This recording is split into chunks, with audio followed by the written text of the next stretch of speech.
Hi everyone, आज का video बहुत ही ज़्यादा इम्पोर्टेंट होने वाला है। आज हम बताने वाले हैं संख्या पद्धति के बारे में, बेसिक कंसेप्ट। तो आइए ध्यान से देखिएगा वीडियो को। तो दोस्तों आइए, पहला है प्राकृतिक संख्या। प्राकृतिक संख्या को इंग्लिश में बोला जाता है नेचुरल नंबर। गिनती की सभी संख्या को प्राकृतिक संख्या कहा जाता है, जैसे कि 1, 2, 3, 4, 5, 6, 7, 8, 9 आदि। अब अगला है पूर्ण संख्या, होल नंबर। शून्य सहित गिनती की सभी संख्या को पूर्ण संख्या कहते हैं, जैसे कि 0, 1, 2, 3, 4, 5, 6, 7, 8, 9, 10 ... आदि। अगला है दोस्तों भाज्य संख्या, कॉम्पोजिट नंबर। तो ऐसी संख्या जो एक से, स्वयं से और किसी अन्य संख्या से भाग लगता है उसे भाज्य संख्या कहते हैं।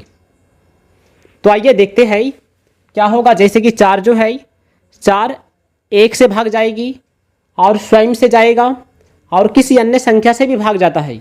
तो 4 को दोस्तों हम 1 से तो भाग दे सकते हैं, 4 को 1 से भाग दे सकते हैं, और 4 को 4 से भी भाग दे सकते हैं। 4 को 4 से भाग दे सकते हैं और 4 को हम किसी अन्य संख्या यानी कि 2 से भाग दे सकते हैं। तो ऐसी संख्या जो 1 से, स्वयं से और किसी अन्य संख्या से भाग लगे उसे भाज्य संख्या कहा जाता है। यदि आपको कोई पूछे कि सबसे छोटी भाज्य संख्या क्या होगा, तो हो जाएगा 4। ठीक है।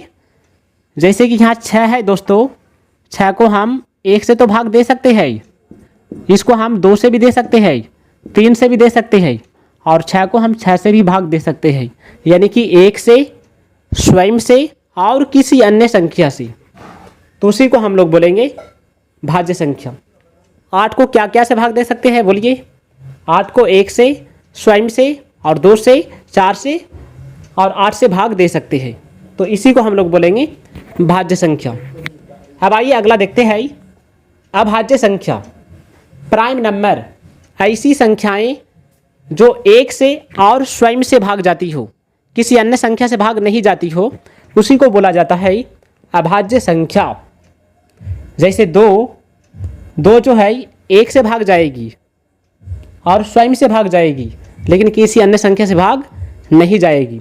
3 को हम 1 से भाग दे सकते हैं, 3 को हम 3 से यानी कि स्वयं से भाग दे सकते हैं, लेकिन हम किसी अन्य संख्या से भाग नहीं दे सकते हैं, उसी को बोला जाता है अभाज्य संख्या। 5 को हम 1 से भाग दे सकते हैं, स्वयं से यानी कि 5 को 5 से भाग दे सकते हैं, लेकिन किसी अन्य संख्या से भाग नहीं दे सकते हैं दोस्तों। तो उसी को बोला जाता है अभाज्य संख्या। ठीक है। तो यदि सवाल कोई पूछे कि सबसे छोटी अभाज्य संख्या क्या होगा, तो हो जाएगा 2, और सबसे छोटी भाज्य संख्या 4। ठीक है। अब आइए, अब हम जानेंगे दोस्तों परिमेय संख्या के बारे में। परिमेय संख्या क्या होता है? Rational number.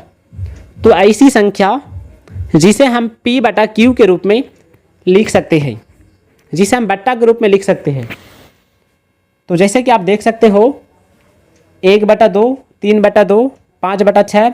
अच्छा, क्या 0 परिमेय संख्या है? जी हाँ, 0 भी एक परिमेय संख्या है, क्योंकि 0 को हम 0/1, 0 को हम 0/2, 0/3 लिख सकते हैं। ओके। क्या 1 परिमेय संख्या है? जरूर है, क्योंकि हम 1 को 1/1 के रूप में लिख सकते हैं। यदि हम 1/1 को भाग लगाएंगे तो 1 ही आंसर आएगा। उस तरह 2 क्या परिमेय संख्या है? जी हाँ, 2 भी एक परिमेय संख्या है, क्योंकि 2 को भी 2/1 के रूप में लिखा जा सकता है। इसका आंसर 2 ही होगा। 3 को हम 3/1 के रूप में लिख सकते हैं। तो उसी को बोला जाता है दोस्तों परिमेय संख्या। समझ में आया?